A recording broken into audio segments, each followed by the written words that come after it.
It wasn't just a movie about fighting. It was a manifesto wrapped in blood, sweat, and whispered conspiracies. Every frame hid a code. Every punch carried a question you weren't supposed to ask. Beneath the chaos, it built an entire underground of symbols, rules, and accidents that were never meant to be noticed. These are 20 weird facts you didn't know about Fight Club. At David Fincher's disappearing act. In a blink and you'll miss it moment, director David Fincher makes a sly cameo only to vanish before you can be sure it was him. He steps into the frame not as a filmmaker, but as a background ghost in his own labyrinth. The appearance is so ordinary it feels suspicious, a brief nod to those watching closely enough to catch the smirk behind the lens. It's the kind of presence that makes you rewind, wondering if you imagined it, or if the film imagined you. 2. The single-frame intrusions. Tyler Durden doesn't wait for a grand introduction.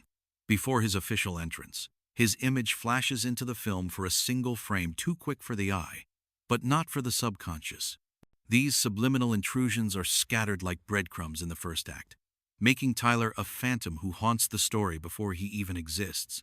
Fincher knew, if you saw him, it was an accident. If you didn't, he was already in your head. 3. The Starbucks cup conspiracy.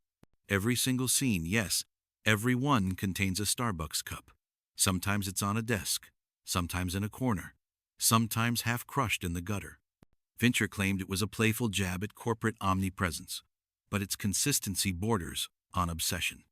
It's as if the coffee chain had infiltrated the set, the way consumerism infiltrates identity so natural you stop noticing it's there until you do. 4. Brad Pitt's real soap lessons.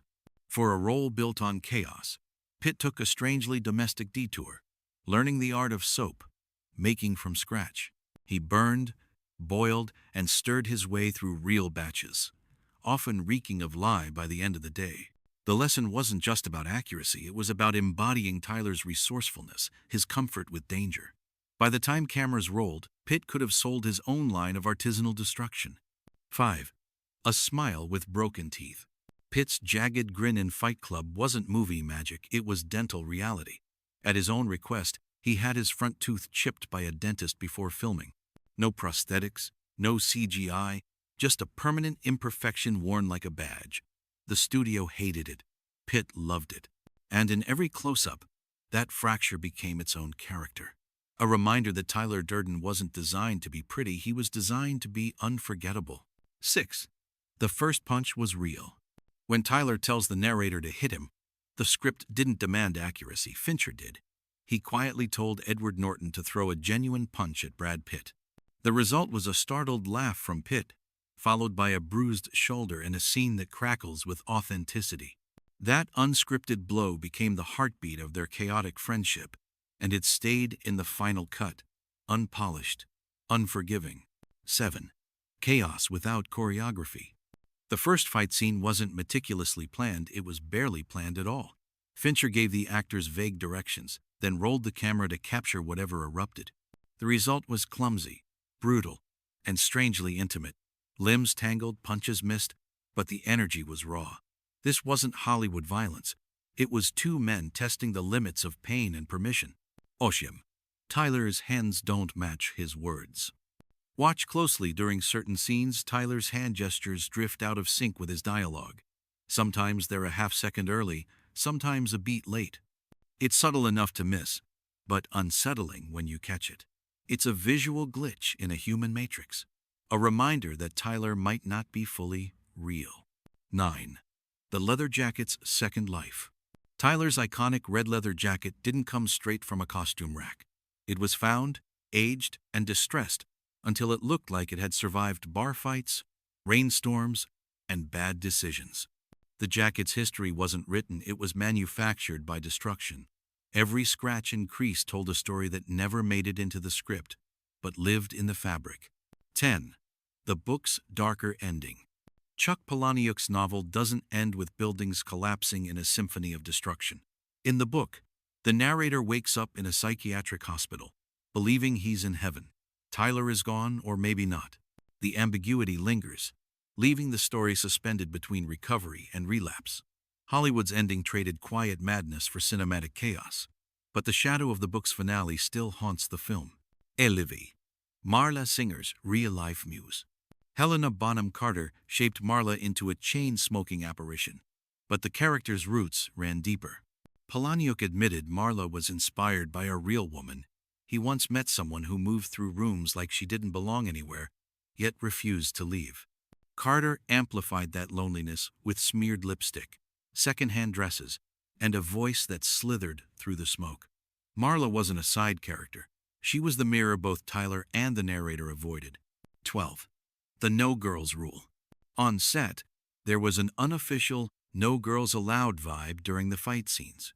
It wasn't exclusion, it was atmosphere. Fincher wanted the all-male, sweat and blood environment to feel unbroken, even off camera.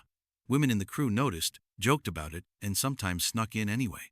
That energy bled into the film's underground basements, making them feel like rituals outsiders weren't meant to see. 13. I want you to hit me wasn't in the script. That line, one of the film's most famous, wasn't written down. Norton improvised it in the moment, challenging Pitt for real. The spontaneity caught everyone off guard, including Fincher, who loved it so much he built the scene around it. It became a mantra for the film's reckless authenticity. Don't pretend, just do. 14. The real basement. Some of the Fight Club scenes weren't shot on a constructed set. They were filmed in an actual, damp, forgotten basement beneath a Los Angeles building. The air was thick, the concrete slick, and the sound of fists echoed off walls that had heard too much already. The location itself became a silent accomplice, swallowing every shout and groan. 15. Tyler's early appearances. Follow a pattern. Before Tyler officially meets the narrator, he appears exactly 5 times in single-frame flashes. The pattern isn't random, it's placed at moments when the narrator's reality begins to fray. Like a virus creeping through the system, Tyler's presence builds until it can no longer be contained. 16. The final song was a last-minute decision. The Pixies' Where Is My Mind wasn't the original choice for the closing scene. Fincher swapped it in only weeks before release, deciding its haunting detachment perfectly matched the sight of skyscrapers collapsing. The track turns destruction into something strangely euphoric, a breakup anthem for the modern world. Whitton. Tyler never blinks. Rewatch closely. Tyler Durden never blinks on camera.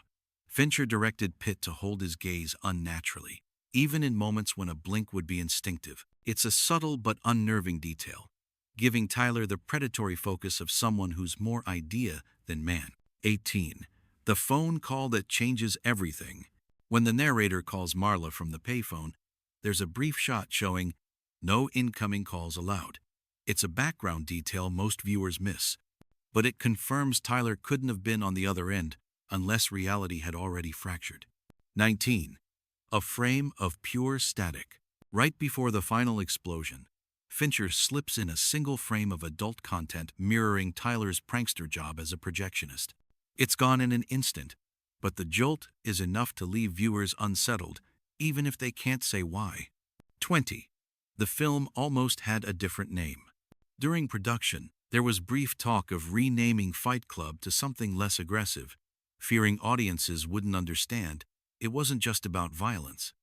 The idea died quickly. Fincher knew the blunt title was the first punch, and you never pull your first punch. Bonus fact: the secret Fight Club rules. Before filming began, Fincher handed the cast a private list of Fight Club rules that never appear in the movie. Some were absurd, like no fighting before coffee, and every injury is a badge, not an excuse. Others were cryptic enough to sound like cult doctrine. The list wasn't for publicity. It was never meant to be seen outside the set. It was Fincher's way of binding the actors into a shared secret, an initiation that blurred the line between fiction and the world they were building. Tell us in the comments which fact hit you the hardest and which film's hidden truths you want us to expose next. Until then, keep watching closely. The real story is always in the frame you almost missed.